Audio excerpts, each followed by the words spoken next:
하나님의 말씀 함께 보도록 하십니다. 데살로니가 전서 5장 19절 말씀입니다. 데살로니가 전서 5장 19절 말씀.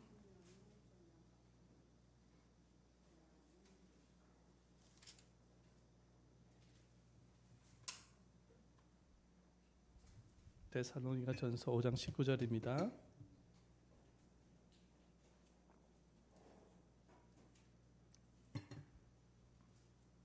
우리 한 구절인데 다 같이 크게 한번 읽어보도록 하겠습니다. 시작.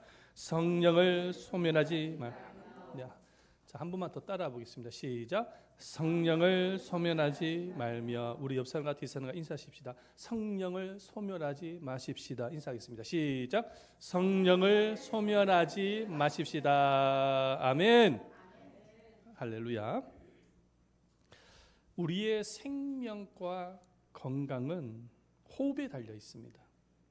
그래서 호흡을 제대로 하지 못하면 건강을 잃게 되어지고 생명까지 잃을 수 있습니다. 그래서 현대인들이 건강을 위해서 개발했던 호흡법이 뭐냐면 복식호흡입니다. 보여주세요. 복식호흡이라는 것은 무엇이냐면은 편안한 상태에서 숨을 깊게 들어 마시는 것이죠. 그리고 가슴이 아니라 배가 이렇게 나오게끔 호흡을 하는 것입니다. 숨을 깊이 들어 마시게 되어지면은 그 산소가 심장과 장기에도 통해서 세포 구석구석까지 들어가게 되어지면서 건강을 유지할 수가 있게 되어지는 것이죠. 여러분, 우리의 육체의 건강을 위해서 산소가 우리의 심장 깊은 곳에 들어가야 하듯이 여러분, 우리들의 영혼의 생명을 위해서 우리 안에 깊이 들어 마셔야 할 것이 있어요. 그것이 무엇이냐면은 바로 성령님입니다. 한번 따라서 성령님인 거예요. 그래서 이 복음서의 말씀에 보면 부활하신 예수님께서 제자들에게 갑자기 이런 액션을 취하면서 말씀하세요. 뭐라고 하면 숨을 내쉬면서 성령을 받으라 말씀 보십시다. 요한복음 20장 22절 말씀. 이 말씀을 하시고 그들에게 향하사 숨을 내쉬며 이르시되 성령을 받으라 말씀하셨어요. 그때 당시에는 제자들이 이게 무슨 의미인지를 몰랐을 것이 나중에는 알게 되어지지만 예수님께서 숨을 내쉬면서 성령을 받으라 이렇게 말씀하신 이유가 무엇일까요? 이유가 무엇일까요?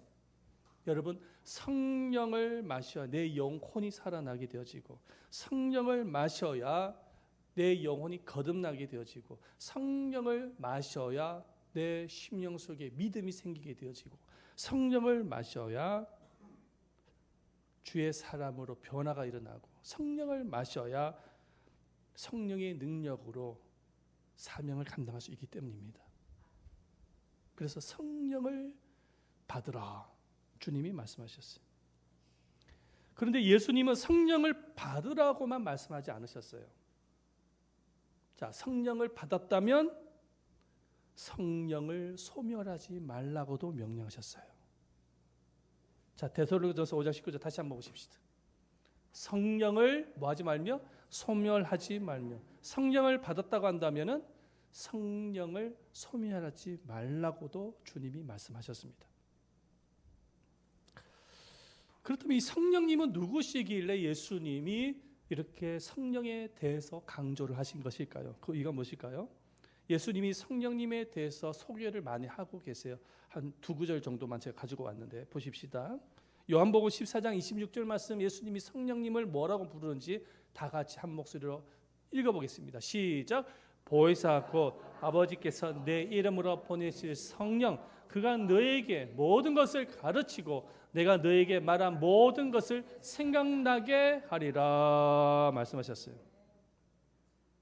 자, 그 다음에 요한복음 14장 16절에서 17절 말씀도 한번 읽어보겠습니다. 시작. 내가 아버지께 구하겠으니 그가 또 다른 보혜사를 너에게 주사 영원토록 너희와 함께 있게 하리니 그는 진리의 영이라 세상은 능히 그를 받지 못하나니 이는 그를 보지도 못하고 알지도 못함이라. 그러나 너희는 그를 아나니 그는 너희와 함께 거하시며 또 너희 속에 계시겠습니다. 아멘. 이렇게 예수님이 제자들에게 성령에 대해서 가르치셨어요. 그 예수님이 오늘 본문의 말씀을 보면 성령님을 보혜사라고 불러요. 보혜사 보십시다. 헬라어로 뭐라고? 파라클레토스. 이 파라라는 단어는 뭐냐면 옆에. 그래서 이거를 연결해서 보면은 옆에서 위로해주고 상담해주고 중부해주고 대언해주고 변해주는 존재를 의미합니다. 파라클레토스. 이게 보혜사라는 말하는 것이죠. 그래서 이 파라클레토스, 이 보혜사가 바로 성령님입니다. 자, 그런데 예수님이 요한복음 14장 16절과 17절 말씀에 보면은 첫 번째 보혜사가 또 다른 보혜사에 대해서 이야기를 하고 있어요. 첫 번째 보혜사는 누굽니까? 예수님이시죠. 예수님. 그래서 또 다른 보혜사를 보내주시겠다 이렇게 말씀해요. 또 다른 보혜사는 누구일까요? 성령님을 말하는 거예요. 또 다른 보혜사는.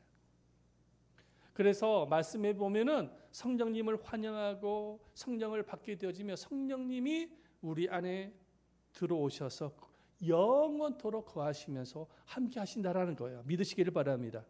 자, 여러분들이 예수를 믿고 있다고 한다면, 구원을 받았다고 한다면 그 구원의 증거가 무엇이냐면 성령님인 것입니다. 성령님이 여러분들 영혼 속에 들어오셔서 영원토록 거하시며 함께하고 계시는 거예요. 보이지는 않지만 또 다른 보혜사 성령님이 오신 것입니다. 그래서 이 성령님이 뭐라고 말해요? 진리의 영이라고도 하고 예수님의 영이라고도 하는 거예요. 그래서 부활하신 예수님께서 제자들에게 다시 나타나셔서 40일 동안 제자들에게 나타나셔서 하나님의 나라의 일을 말씀하십니다. 사도행전에 보면 나와요. 하나님의 나라의 일을 말씀하시는데 하나님의 나라에 대해서 쭉 설교하시고 말씀을 전하시고 난 이후에 예수님은 갑자기 그 내용이 달라져요. 어떤 내용이 달라지냐니까 사도행전에 보면 나와요. 약속하신 성령을 받기 위하여 예루살렘을 떠나지 말라 하십니다. 보십시다. 사도행전 1장 4절과 5절 말씀. 사도와 함께 모이사 그들에게 분부하 이르시되 예루살렘을 떠나지 말고 내게서 들은 바 아버지께서 약속하신 것을 기다리라. 요한은 물로 세례를 베풀었으나 너희는 몇 날이 못되어 성령으로 세례를 받으리라 하셨느니라. 하나님의 나라에 대해서 쭉 설명을 하시고 난 이후에 성령을 받기 위해서 예루살렘을 떠나지 말라 명령을 하시는 거예요. 왜? 하나님의 나라의 일을 하기 위해서는 반드시 성령을 받아야 되기 때문입니다. 그래서 성령을 받기 위해서 예루살렘을 떠나지 말라 말씀하신 것이죠. 그런데 이 주님의 명령은 지키기가 너무나도 힘들어요. 어려워요. 그 이유가 뭐냐면 이 예루살렘을 떠나지 말라고 말씀하셨지만 여러분 예루살렘은 어떤 곳입니까? 예수님이 처형당한 곳이에요. 예루살렘은 또 어떤 곳이죠? 제자들을 잡아 죽이려고 하는 곳이 예루살렘이에요. 그래서 제자들은 웬만하면 다 예루살렘을 떠나려고 했었어요. 사실은 제자들의 고향은 예루살렘이 아니에요. 대부분의 제자들의 고향은 어디입니까? 갈릴리야요, 갈릴리. 예수님이 갈릴리 바닷가에서 베드로를 부르시고 했잖아요. 갈릴리가 바로 예수님의 제자입니다. 한번 좀 가주세요. 키 여기 있습니다.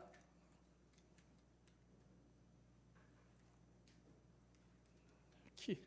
차 빼달라는 거죠. 예.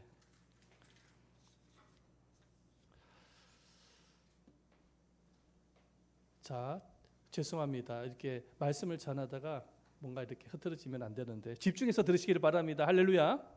아멘. 그러니까는 예루살렘을 떠나지 말라는 것은 굉장히 지키기가 어려운 것이었어요. 그런데 제자들은 예수님의 말씀에 그대로 순종을 합니다. 그래서 예수님의 부활을 목격했던 사람들의 인원수가 몇 명이었습니까? 부활을 목격했던 제자들 500명이죠. 성경에 나오죠. 500명 앞에 예수님의 부활을 보여주시죠. 그 500명 중에 핵심 멤버들이 있어요. 핵심 멤버가 몇 명입니까? 마가다락방에 있었던 사람 몇 명이죠?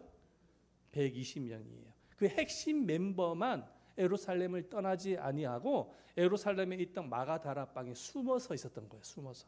나머지 인원들은 다 도망간 거예요. 잡히기 싫으니까. 무서워서. 그 120명 되는 성도들도, 제자들도 창문을 닫고 문을 걸어 잠그고 그 마가다락방에 있었던 것입니다. 예수님이 말씀하신 약속한 성령님을 기다리며 기도하고 있었던 것이죠. 자, 그런데 어떤 일이 일어납니까? 그렇게 기도하는데 오순절 날이 딱 되어졌어. 갑자기 바람 같은 소리가 들려요. 소리가 들리는 거예요. 바람 같은 소리가 들려요. 그리고 불의 혀같이 갈라지는 모양이 보이기 시작합니다. 바로 불의 혀같이 갈라지는 성령님을 목격한 거예요. 보여주세요. 그리고 난 뒤에 그 성령님이 그 120명 성도들에게 충만하게 임하게 되어지는 거예요. 충만하게 임하게 되어지니까 어떤 일이 일어납니까? 이 제자들에게 방언이 터져요. 방언 아시죠? 방언을 하게 되어집니다. 그리고 회개의 눈물을 흘리게 되어지고 하나님을 찬송하게 되어져요. 그것으로 끝나는 것이 아닙니다. 로마 군병이 무서워서 문을 걸어 잠궜던 이들이 밖으로 뛰쳐나가더니 아니 그 용기가 어디에서 나왔는지 몰라요. 담대하게 십자가에서 죽으신 예수 그리스도를 전하기 시작합니다. 복음을 전파하기 시작해요. 목숨을 걸고 전파하는 거예요. 죽으면 죽으리라는 믿음을 가지고 전파하는 거예요. 여러분 그 용기는 그냥 나오는 용기가 아니에요. 모두가 다 로마 군병이 무서워서 문을 걸어 잠궜던 사람들이에요. 근데 이 사람들이 뛰쳐나가서 복음을 전파합니다. 베드로가 복음을 전파했더니 몇 명이 회개하고 돌아옵니까? 5,000명이 회개하고 주님 앞에 돌아와요. 그때 세워진 교회가 초대교회입니다. 할렐루야. 예수님께서 베드로에게 예언했던 그 예언이 그대로 성취가 되어지는 거예요. 내가 너의 그 반석 위에 무엇을 세우겠다? 교회를 세우겠다. 예수님 베드로에게 예언을 했었죠. 그 예언대로 베드로의 설교를 통해서 5,000명이 회개하고 교회가 세워집니다. 여러분 우연하게 일어난 사건일까요? 성령의 역사입니다. 성령님이 그 역할을 한 거예요. 자, 사도행전 10장 말씀을 보면은 성령님의 인도하심을 통해서 베드로 어디로 들어가냐? 이방인 고넬료 가정에 들어가요. 이 고넬료라는 사람이 누구냐면 로마 군병 100명을 이끌고 있는 사령관 백부장입니다. 백부장. 이방인이에요. 그러니까 로마 시민권을 가지고 있고 고위직입니다. 그런데 성령님의 이끄심을 통해서 고넬료 가정에 들어갑니다.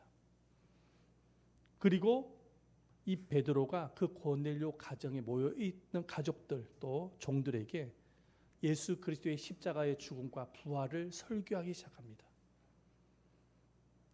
자, 베드로가 막 설교를 하고 있는데 어떤 일이 일어나냐니까 성령님이 고넬료 집안에 있는 사람들 머리 위에 성령님이 임하게 되집니다.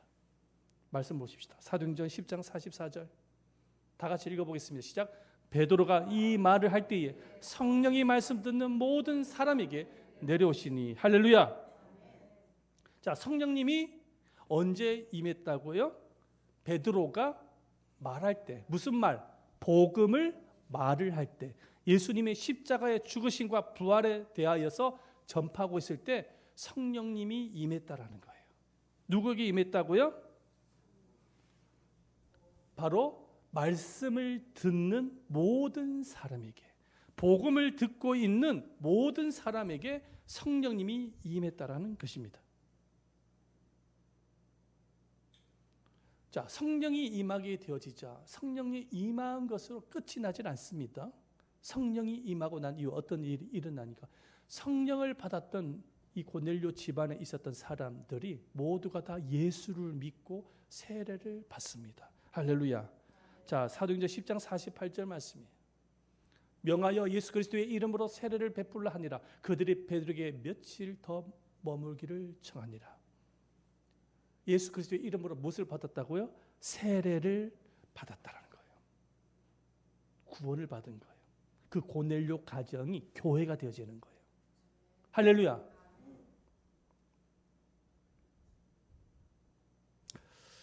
성령님이 언제 임했습니까? 베드로가 예수 그리스도의 십자가의 죽으심과 부활을 증거할 때 성령님이 임했다라는 거예요.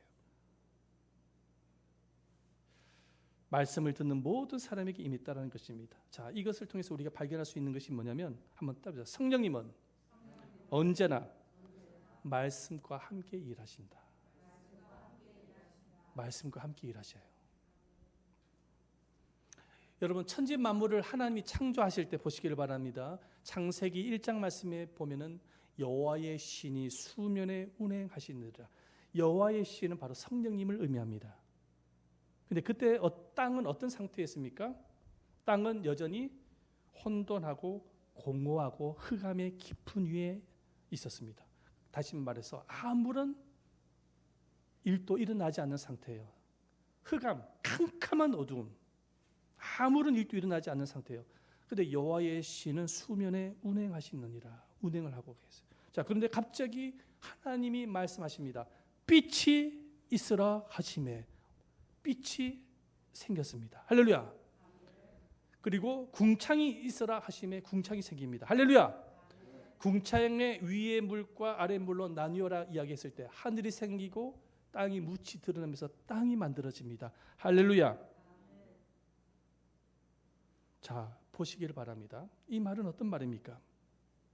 하나님의 신은 수면에 운행하고 있었어요. 아무 일도 일어나지 않았어요. 그런데 하나님의 말씀이 떨어지자 여호와의 신, 성령님이 창조 일을 해나가시는 거예요. 창조의 역사가 일어나게 되어지는 거예요. 자, 여러분들은 지금 세상 속에서 살면서 오늘 이 자리에 참석을 했습니다. 할렐루야.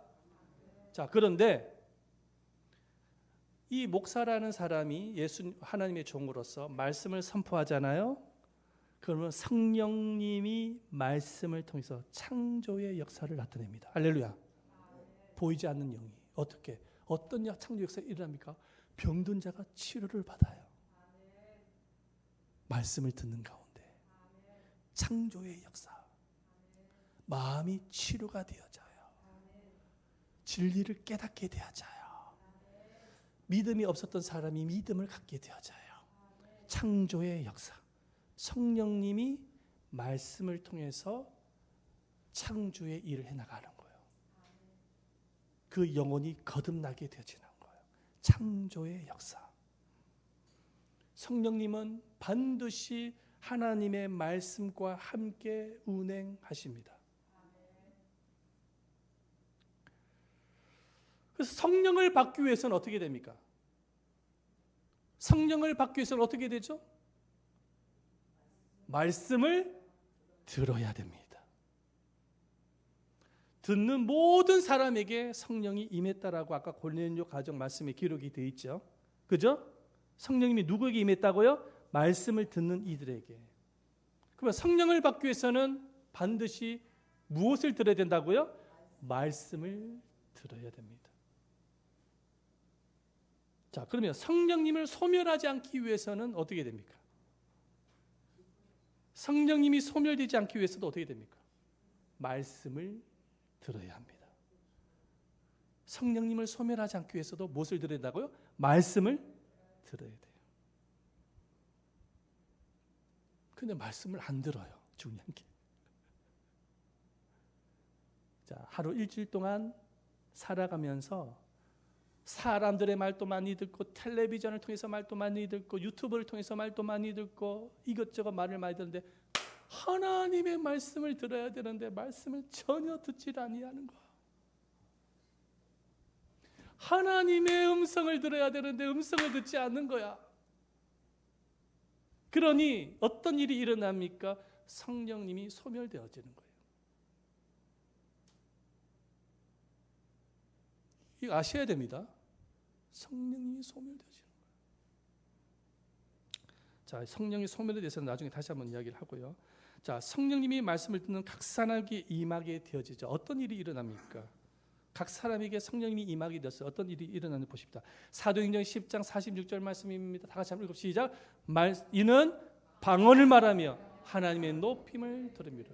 자, 성령님이 임했어요. 말씀을 듣는 이들에게 성령님이 임하게 되어지자 어떤 결과가 생기냐니까 말씀을 듣는 이들이 방언을 말하기 시작합니다.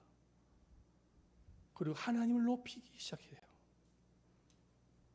첫째는 방언을 말했어요.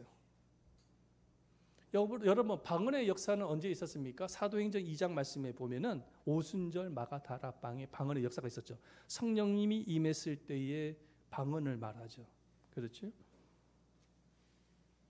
사도행전 19장 말씀에도 보면은 사도 바울이 에베소 교인들에게 말씀을 전하고 난 이후에 안수 기도를 해요. 그랬을 때에 안수를 받았던 사람들이 방언을 말하고 예언했다라고 기록하고 있습니다. 보십시오. 사도행전 19장 6절 말씀 다 같이 한번 읽어보겠습니다. 시작. 바울이 그들에게 안수하며 성령이 그들에게 임하심으로 방언도 하고 예언도 하니라고 말씀하고 있습니다.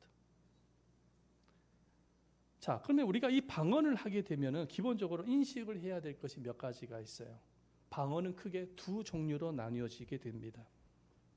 첫 번째 종류는 뭐냐? 첫 번째는 뭐냐면 사도행전 2장 오순절 마가다락방의 방언입니다. 두 번째 방언은 무엇이냐? 고린도 전서에 나오는 방언의 은사의 방언입니다.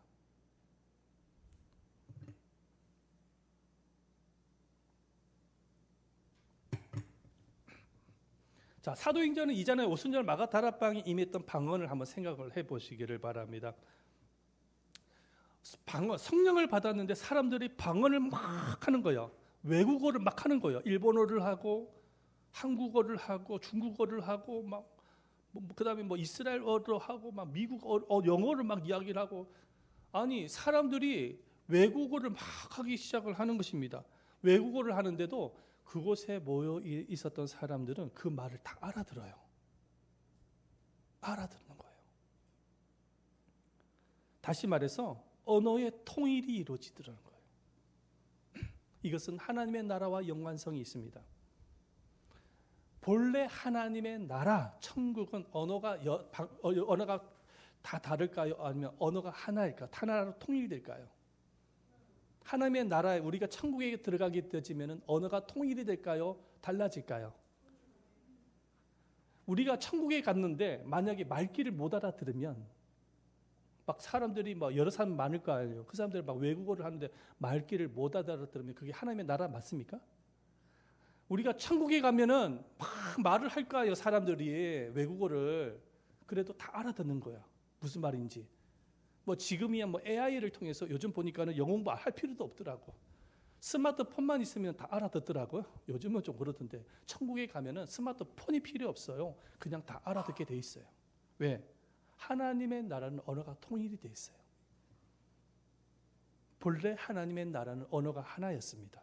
성경에 보면은 언어가 여러 갈래가 아니에요. 하나였어요. 근데 이 언어가 언제부터 갈라지게 되어집니까? 바벨탑 사건 아시죠? 사람들이 교만에 빠져가지고 자기가 주인이 되고자 무엇을 쌓습니까? 바벨탑을 쌓잖아요. 그러니까 하나님이 뭘 가장 미워해요? 교만을 가장 미워하잖아요. 하나님이 나라는 다스리는 나라가 아니라 인간이 다스리는 나라가 되게 하기 위해서 바벨탑을 짓잖아요. 그죠? 그래서 하나님이 저주를 내리셔가지고 언어를 혼잡하게 만듭니다. 그 사건 이후로 온 인류는 언어가 분산이 되어진 거예요. 못 알아들어요. 혼잡하게 되었어요. 바벨탑에서 함께 일을 했던 사람이 어떤 사람은 일본어를 하고 어떤 사람은 중국어를 하고 어떤 사람은 한국어를 하는데 못 알아듣는 거예요. 일을 할 수 있겠어요? 못 하는 것이죠. 그 다 뿔뿔이 흩어져 버렸죠. 그런데 예수님이 이 세상에 오셔서 하나님의 나라가 시작이 되어집니다. 하나님의 나라가 시작이 되어지면서 나타나는 현상이 뭘까요? 오순절 마가다락방에 언어가 통일이 되는 역사입니다. 자, 하나님의 나라가 임했다라는 것은 하나님이 통치하시고 하나님이 다스리는 나라가 임했다라는 거예요. 성령님이 임하면서 그때 나타난 징표가 뭐냐면 언어의 통일이었던 것이죠. 바로 사도행전 2장에 있었던 그 방언은 하나님의 나라를 상징하는 하나님의 징표로 보여주신 방언이었던 것입니다. 고린도전서에 나오는 은사 방언이 나옵니다. 그것은 기도 방언이에요. 이 기도 방언이 무엇이냐면 내 안에 성령님이 기도를 하시는 거예요. 성령님이 기도를 하시는데 내 영이 하나님께 비밀을 이야기하는 거예요. 성령님의 가르침에 따라서. 그게 방언의 은사입니다. 기도의 은사이기도 하죠. 그러나 여러분, 방언의 은사를 받았다고 해서 모든 사람이 성령 충만한 건 아닙니다. 방언의 은사를 받아도 성령 충만하지 아니할 수가 있어요. 방언의 은사를 안 받았다고 해서 그 사람이 성령 충만하지 않는 것도 아니에요. 방언의 은사를 안 받았어도 성령 충만할 수가 있어요. 그래서 방언을 받은 것으로 교만 떨면 안 되고요. 방언을 안 받았다고 해서 낙심할 필요가 없어요. 그건 그렇게 중요한 게 아니에요. 방언을 안 받아도 성령님의 인도하심을 받을 수가 있어요. 할렐루야. 그건 그렇게 중요한 게 아닙니다.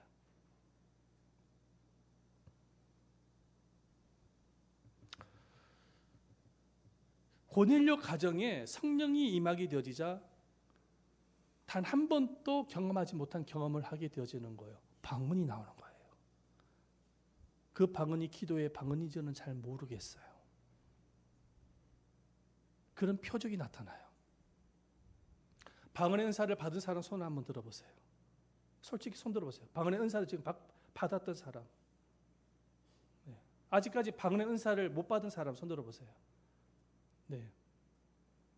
내리시길 바랍니다. 방언을 사모하시길 바랍니다. 언젠가 주실 것입니다. 아멘. 그래서 방언의 은사가 없다고 해서 낙심할 필요는 없습니다. 할렐루야. 다 하나님의 나라의 징표로, 성령님이 우리 안에 계시는 징표로 보여주시는 것입니다.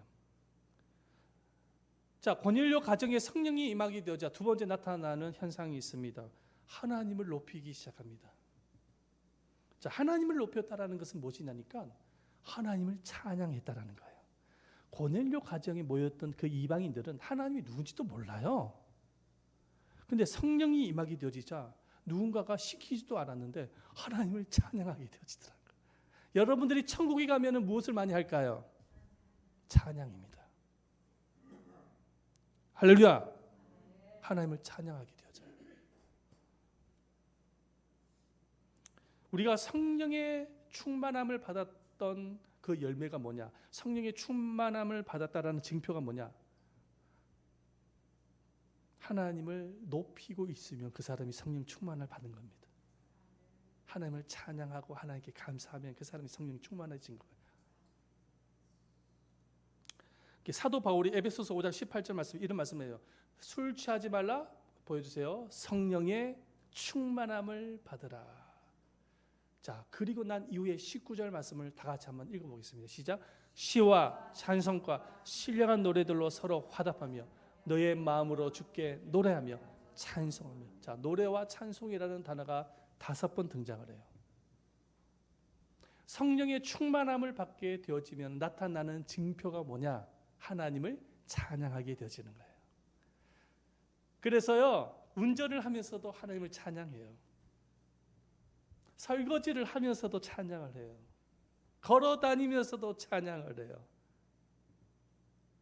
왜? 성령님의 충만함을 받았기 때문입니다.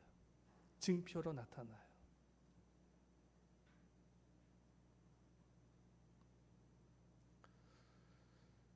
내가 감사가 많고 찬양이 계속해서 나오고 있다고 한다면 성령 충만한 징표입니다. 자, 그러나 반대로 감사와 찬양이 전혀 없고 원망과 불평만 계속하고 있으면 성령님이 소멸되고 있다는 증표입니다. 일주일 동안 살아가면서 감사도 없고 찬송도 없고 매일같이 입술에서 터져 나오는 것은 원망하고 불평, 부정적인 이야기.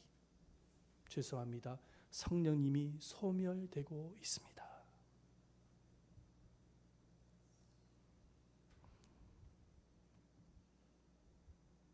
자, 지금까지 우리 성령님이 누구신지, 성령을 왜 받아야 하는지 살펴보았는데, 여러분들은 성령을 받으셨나요? 크게 한번 대답해 보시죠. 성령님을 받으셨나요? 그렇다면 성령님을 받은 성도에게 주님은 엄중한 경고를 하고 계세요. 엄중한 경고. 잘 들으셔야 됩니다. 에베소서 4장 30절 말씀 다 같이 읽어봅니다. 시작. 하나님의 성령을 근심하게 하지 말라. 그 안에서 너희가 구원의 날까지 인치심을 받아. 뭐 하지 말라요? 성령님을 뭐 하게 하지 말라? 근심하게 말라. 성령을 받았으면 성령님을 근심시키면 안 돼요. 자, 데살로니가전서 5장 15절 우리가 조금 전에 또 함께 읽었던 내용입니다. 뭐 하지 말라? 성령을 소멸하지 말라. 이게 또 명령, 두 번째 명령이에요. 근심하게 하지 말라. 소멸하게 하도록 하지 말라. 자, 그렇다면 우리 안에 계시는 성령님을 근심하게 하는 것이 무엇일까요? 네, 그것도 근심의 이유가 될 수 있습니다. 우상을 숭배하는 거예요. 우상을 뭐 한다고? 숭배하는 거. 하나님이 가장 미워하는 게 뭡니까? 우상을 숭배하지 말라고. 10계명이 나오죠? 나 외 다른 신을 두지 뭐하라? 말라. 나 외 다른 신. 이 신이 뭐 부처나 이런 것을 말할까요? 아니에요. 하나님보다 더 사랑하는 것이 다 신이에요. 하나님보다 돈을 더 사랑하면 그게 신입니다. 아셔야 돼요. 만몬의 영이 사탄입니다. 탐욕에서부터 시작되는 거예요. 돈을 더 사랑하면 그게 신이 되는 거예요. 하나님보다 쾌락을 더 사랑하면 그게 신이 되는 거예요. 하나님보다 권력을 더 사랑하면 그게 신이 되는 거예요. 하나님보다 자녀를 더 사랑하면 그게 신이 되는 거예요. 우상을 뭐 하지 말라? 숭배하지 말라. 그런데 자꾸만 내 영혼은 하나님보다 물질을 더 사랑해요. 돈을 더 사랑하는 것이죠.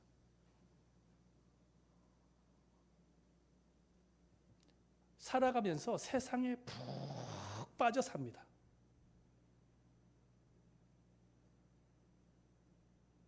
세상에 대한 열정이 하나님을 향한 열정보다 더 강합니다.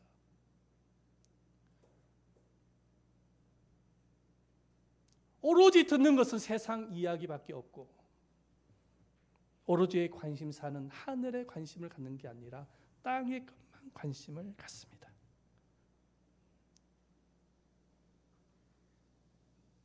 기도하지 않아요. 말씀 한 구절도 안 봅니다. 오로지 사람들과 만나면 땅 이야기만 합니다. 어떻게 하면 돈을 많이 벌 수가 있는가? 어떻게 하면 부동산을 키울 수 있는가? 어떻게 하면 잘 먹고 잘 살 수 있는가? 어떻게 하면 주식을 뿌릴 수 있는가? 어떻게 하면 세상입니다. 땅의 것만 생각을 하지 하늘의 것은 전혀 생각을 하지를 않아요. 자, 이런 현상이 나타날 때 어떤 현상이 일어나느냐? 여러분들 안에 누가 근심한다고요? 성령님을 근심하게 한다.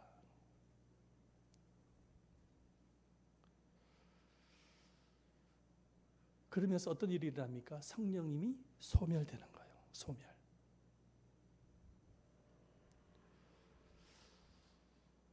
하나님의 말씀에 순종하지 않아요. 말씀을 가까이 하지도 않는데 무슨 말씀에 순종할까요? 말씀에 순종하고 싶은 생각도 없고 믿음도 없고 아무것도 없어요. 세상 사람들과 똑같습니다. 살아가는 것. 불신자들과 똑같은 가치관을 가지고 생각을 하는 거예요. 그러면서 주일날에 교회에 와서 마당만 밟을 뿐이에요.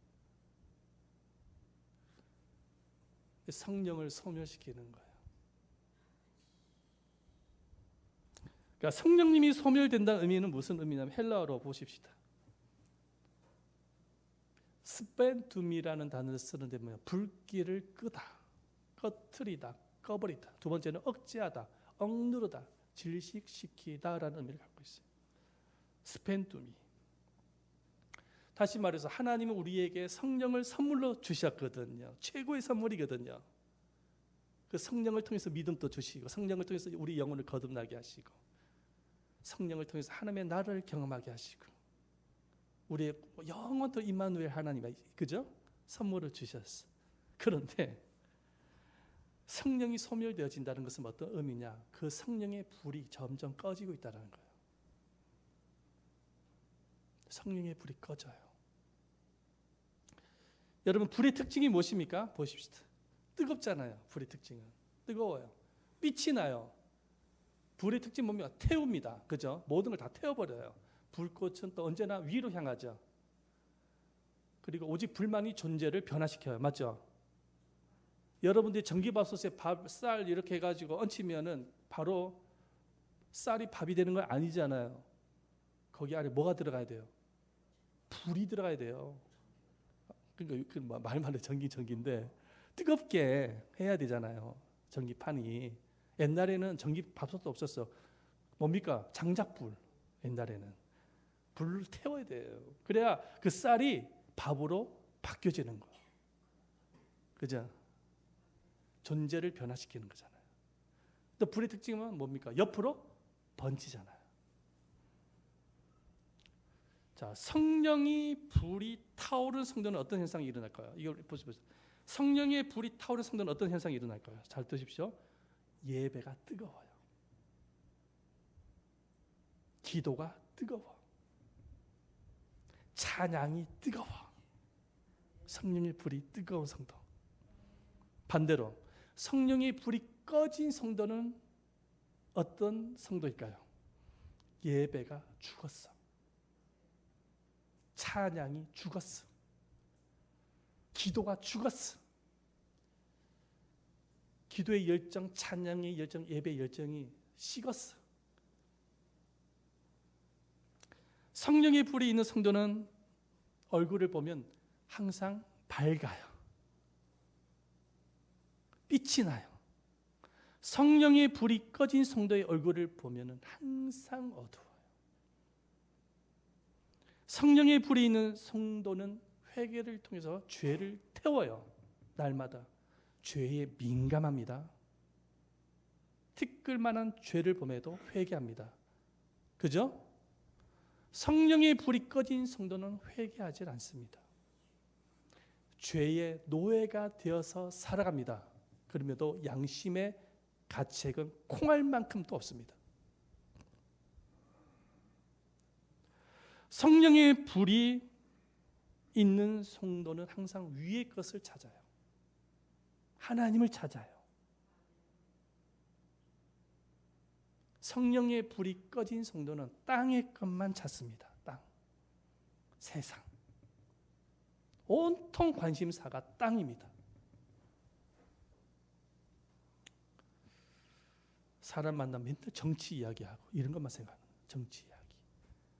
사람 만나면 맨날 돈 이야기.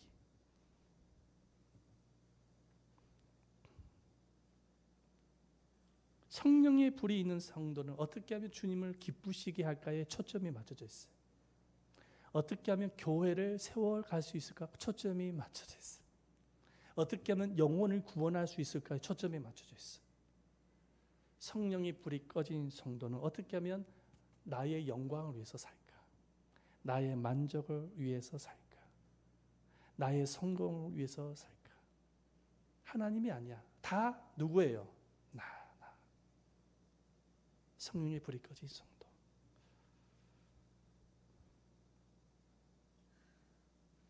여러분 깊이 생각하셔야 돼요. 할렐루야. 그래서 예수님이 뭐라고 말해요? 성령을 소멸치 말며. 예수님의 관심사는 어딜까요? 하나님의 나라를 세우기 위해서 날마다 성령을 받으면서 살기를 원하세요. 반대로 사탄의 관심사는 뭘까요? 마귀의 관심사. 사탄의 나라를 위해서 여러분들이 성령을 소멸시키며 사는 거예요. 마귀의 관심사는. 그럼 여러분에게 질문을 해보겠습니다. 여러분의 관심은 어디에 있습니까? 성령 충만입니까? 아니면 성령의 소멸입니까?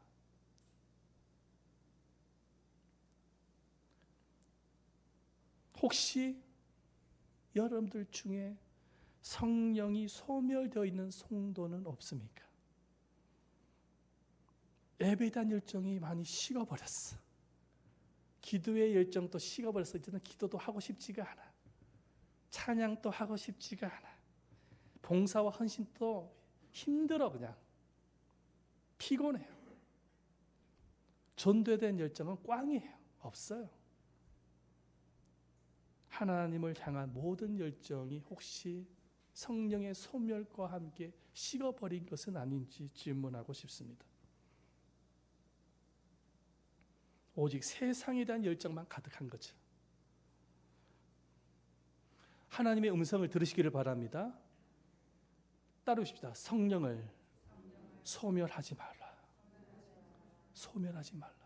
주님의 음성이에요. 저를 포함해서 우리 모두에게 말씀하시는 거예요. 성령이 소멸되면 여러분들의 영혼이 파괴되어지는 거예요. 성령이 소멸되어지면 여러분들의 마음속에 임한 하나님의 나라가 무너지는 거예요. 성령이 소멸되어지면 지옥 문을 여는 겁니다. 이거 아셔야 됩니다.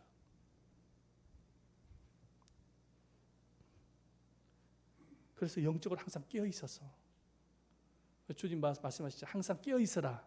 그죠? 깨어 있어서 성령의 소멸이 아니라 성령의 충만한 삶을 사시는 여러분 되시기를 축원드립니다. 성령 충만을 위해서 항상 하나님의 말씀을 들으셔야 돼요. 말씀을 듣는 가운데 성령이 임재하세요. 역사하세요. 창조의 기적을 나타내세요.